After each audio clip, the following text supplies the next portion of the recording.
Good day, everybody. So today I'm going to share to you another discussion video about for loop.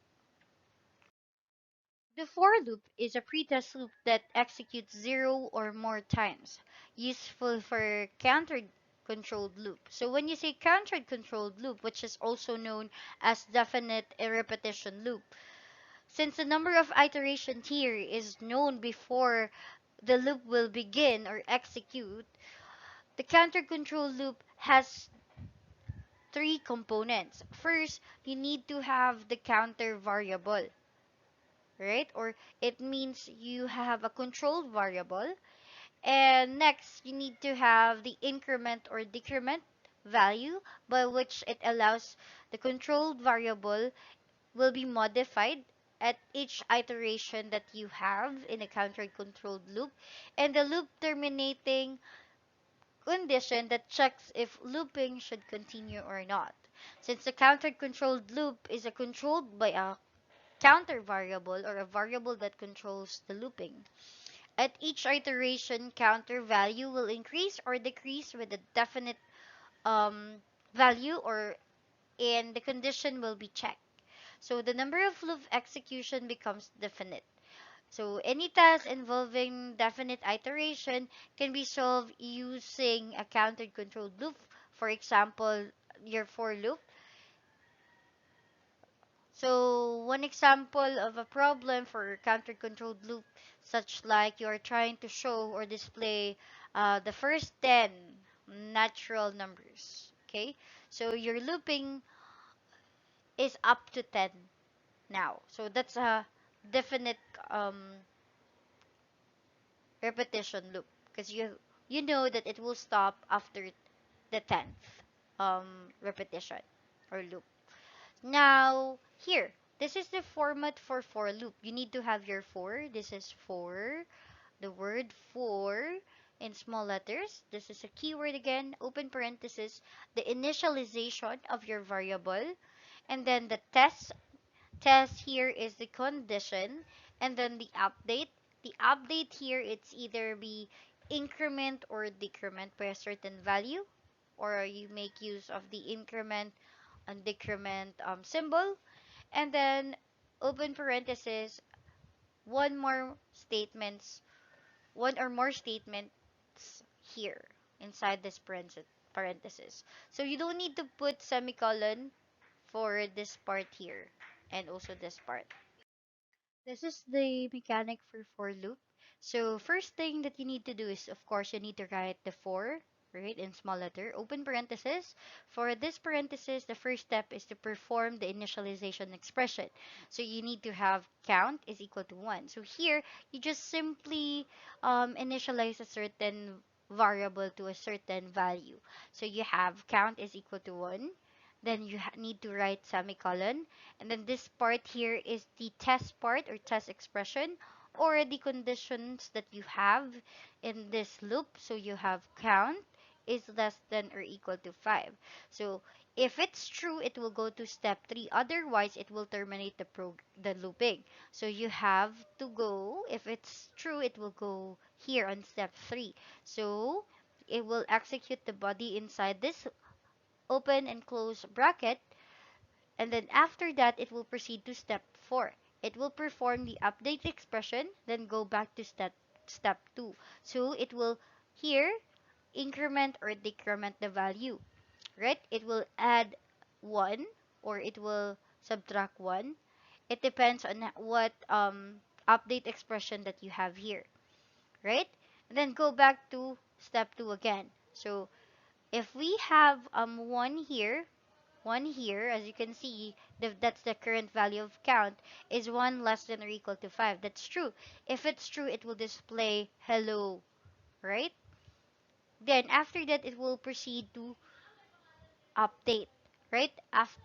Then count is equal to 1, then update it with increment expression, that's count plus 1, it becomes 2.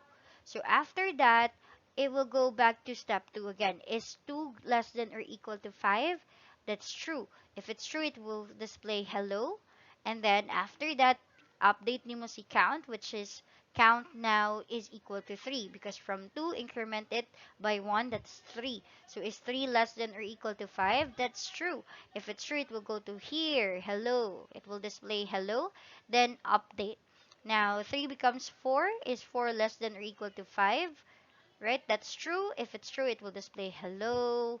And then count plus plus or increment count. So it becomes 5. Is 5 less than or equal to 5? That's true because 5 is equal to 5. And then it will display hello. And then increment count, which it is now becomes 6. So is 6 less than or equal to 5? That's false. So that's the time it will terminate the loop. It will go outside the loop or exit the loop. Now this is the for loop flow control. This is what you need to write in your flow chart. So first, you need to have the initialization, all right? Initialization of the variable. And now you need to proceed to the test. So test means your condition. If your condition is true, it will go to the statements. Then after that, there will be an update of your initialized variable. So update the variable and then go to the test again. If it's true, it will go here, the statements, and then update, then go to the test again. When the statement becomes false, it will try to exit the loop. So this is the flow of control. This is what you need to draw in your flow chart for loop. So note for loop. So if test or your condition is false, the first time it is evaluated, the body of the loop will never be executed. So the update expression can increment or decrement by any amount, by certain value. But make use of if you make use of the C plus plus or C minus minus, so it means increment and decrement, right? It means it will be incremented by 1 and decremented by 1, right? It depends on how much amount you will decrement or increment a certain variable. Now, variables used in the initialization section should not be modified in the body of the loop. So you're not allowed to modify it in the body of the loop unless in the update update part during your for loop. For loop modifications, so can define variables in initialization code. Their scope is the for loop. So if you will try to declare a certain variable inside the for loop, so these variables can only be used in this for loop statement, right, or code. So initialization and update code can contain more than one statement. So you need to separate your statement with comma. For example, you have your for here, open parenthesis, your integer data type. So int sum is equal to 0, comma. All right, another variable which is named as num is equal to 1, right, semicolon, and then your test, right, or your condition, num less than or equal to 10. So our current value of our num is 1. So 1 is less than to 10. That's less than 10. That's true. If it's true, it will go here. So the current value of our sum is 0. So 0 is equal to 0 kasi this one means sum is equal to sum plus num. Right? So here from 0 plus 1, right? Because our current value of our num is 1.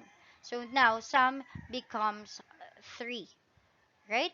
Then after that, after executing this statement inside the for loop, you need to increment the number of num. So num now becomes 2 is and it will go back to the condition again. So condition is 2 less than or equal to 10. That's true. If it's true, it will go here. So the current value of our sum is 3.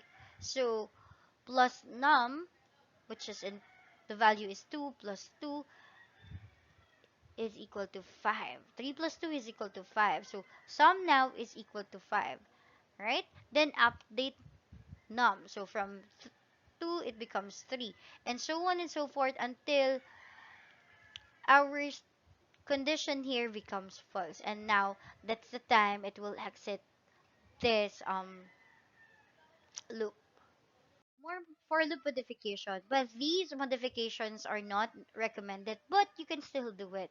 So first one, can omit initialization if already done. So you have, before you do for loop, you initialize the variables that you need. For example, here int sum is equal to 0 comma num is equal to 1, and then you have semicolon, and you have your for loop here for open parenthesis, because you already initialized the value of sum and num, right? You could put it as is, empty lang siya, right? Then you can make use of the variable num and then sum. And can omit update if done in loop. So you can omit update if you already did that in your looping. So for example, you have 4 open parenthesis, sum is equals to 0, then comma, num is equals to 1, then semicolon, num is less than or equal to 10. Then you can omit update because you already updated it here. You updated the number of num here in this equation. Can omit tests may cause an infinite loop. So sometimes if you have an infinite loop, it means the variable keeps repeating and repeating. The statements always repeats because it doesn't have ending. So you could produce an infinite loop. So for example, you have 4 open parenthesis, sum is equal to 0, num is equal to 1, and then you don't have any condition at all. So num plus plus, and then this syntax here syntax here allow us to have an infinite loop. So you can omit loop body if all work is done in header. So I think that's it for the discussion about for loop. Have a great day.